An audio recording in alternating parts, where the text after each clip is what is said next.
Thank you, Ting, for letting people know what it's like to sit a long time.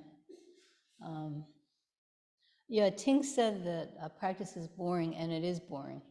I think everybody here knows how boring it is. And she also says that it's not very joyful because we just look at our own shit. And she's correct. Our own crap keeps coming up. But also the fact that we see it as something negative, that's also something that we made.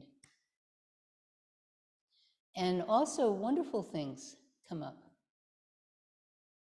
And this universe is really amazing. And when you sit for a while, you really begin to see that. I mean, every atom is amazing. And so we have these two sort of things at the same time, that things are really terrible, and that's the first noble truth. Life is suffering. The second one is, here are the causes of suffering: desire, anger, and ignorance. The third is, there's a way out. The fourth is, this is the way out, which is generally the Eightfold Path, but in Zen it's practice. This boring thing, this terrible thing, which also can be this joyful thing. So it's very interesting. You know, our mind just makes all this stuff. It just makes this stuff. It makes this stuff. It makes this stuff. It makes this terrible stuff, this wonderful stuff. Can you see what's really here? Can you see what's really here? Can you be completely open to this universe and let it in its full force? So, thank you for your talk. And are there any questions? Are there any questions online? Are there any questions in the room? I have a question. Yes. Okay. Okay, and it has to do with what you were saying and what Ting was saying. But so in another tradition, and there may be one a saying similar to that in the quantum school tradition as well. But there's a saying that's similar to, you know, when you meet someone, you've met them for the first and the last time. Meaning, you know, when you meet them again, they're not the same person they were, and you're not the same person you are. And so it's this, every moment is fresh. Mm-hmm. Every moment is a new moment. There's this freshness. Mm-hmm. And so through the interview process, it has occurred to me that I switch my meditation practice, you know, the form that I'm using, because I like the novelty of it, because the novelty makes it more fresh. And then my Netflix series is interrupted. And so then the longer I use the practice, then my Netflix series, I really like that, Ting, thank you so much, comes back. And so I have to change up my meditation so that my Netflix series, you know, recedes and all that. So and you pointed to that it's joyful, but how do you keep your practice fresh? Yeah, so that's a question a lot of people have. First of all, you may make one Netflix series go away, but then another Netflix series pops up, and then you decide you don't like Netflix, so you switch to Hulu, right? Yeah. So this question of how you make your practice fresh is a very interesting question. You don't have to make your practice fresh. Your practice is just your practice. Now, sometimes your practice stops fitting you. That's different from whether it's fresh. Fresh is like an idea. You know, fitting you is like you put on clothes and you can't put them on. They shrunk in the wash, or you gained weight. Or you can put them on, but they're going to fall off you because they're too big. You know, they used to fit and now they don't fit. So I like this idea of fit, because that's not an opinion, that's just a fact. You know, can I button these jeans? I can button these jeans, but will they fall off? You know, that's like a fact. But the idea of keeping a practice fresh is like, do I feel good when I'm doing it? And what I really recommend to people is if you find that a practice, the way I interpret keeping a practice fresh so that it's really useful is, can I actually maintain this practice? Or when I do it, is my mind just wandering incessantly?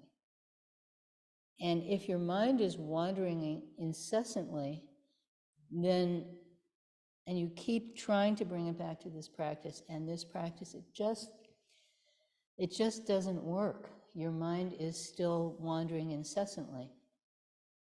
Then I suggest you shift practices, and there are a number of practices. There's counting breaths. There's mantra, various forms of mantra practice.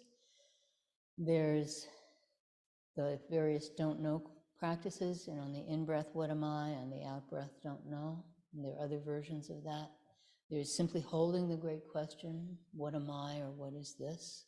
So we have, those are just some of the possible practices. If you are familiar with the Soto tradition, there's a Shikantaza practice. And then there's practice from, other forms of Buddhism. There's practice from Vipassana practice. There's practice from Tibetan practice. There's other forms of Buddhism with other practices. So you have a practice and you stick to it. And then you find that it's sliding off. In the metaphor, the pants are too big. It's sliding off somehow. And then you find another practice and you stick to that. But keeping it fresh in the sense of, I am awakened. I don't know what that means, but if it means this sense of wow, look at this practice, how hard, that, don't worry about that. Don't worry about that.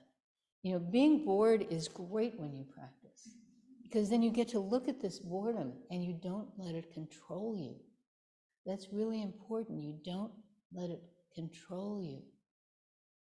I'm going to practice anyway, even though I'm bored. I've told this story 100 times, but I'll tell again. When I started practicing, I was at the Cambridge Zen Center in Massachusetts, in Cambridge. And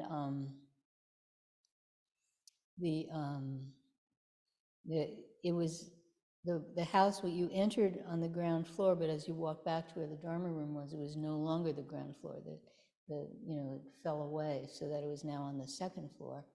And I would always sit in front of a window, and I had this feeling sometimes when I sat. They had 2 sittings on Wednesday night, and I would come and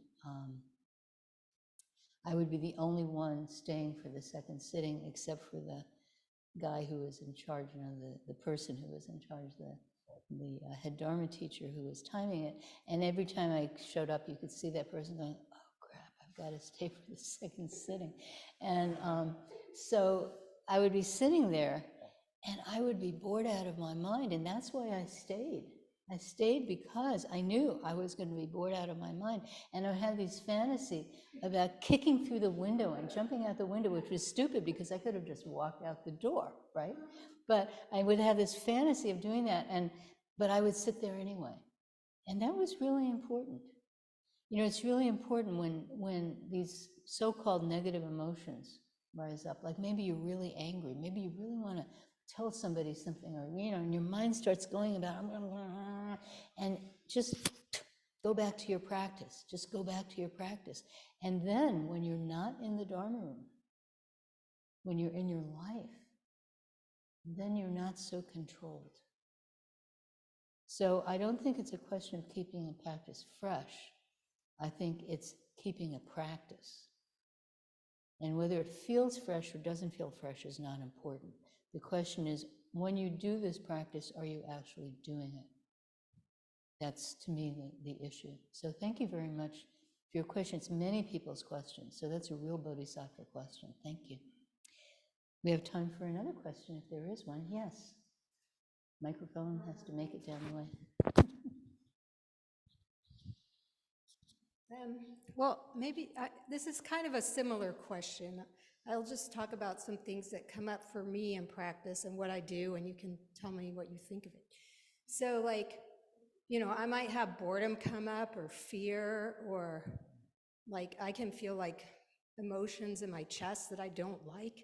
You know, when, so I notice like I'm doing it in my practice and or even just physical pain, and I'll be like, I don't like this, you know, and I try to either just go back to my great question, or like with boredom, I try to be more present. Or like boredom, I'm like, I want this to be over, you know? So I try not to go with the thoughts, but I try to go with like, just feeling what is present in my body, like maybe just little tiny movements, or if I'm having like pain, or I'll try to just, you know, just breathe into that, but not change it. So if I don't like, I try to just kind of accept, welcome. Yeah. Hello. Hello, pain. Hello, boredom. Hello, anger. Hello, fear. Hello, anxiety. Have a seat. Have some tea. I'm practicing right now. I'll get back to you later. Exactly. Yeah. Right. Yeah. Thank you. Or don't serve them tea, one just says. Yeah, give them coffee. Give them a beer. Thank you. I guess we have time for one more if there is one more. Okay, so we can stop the recording.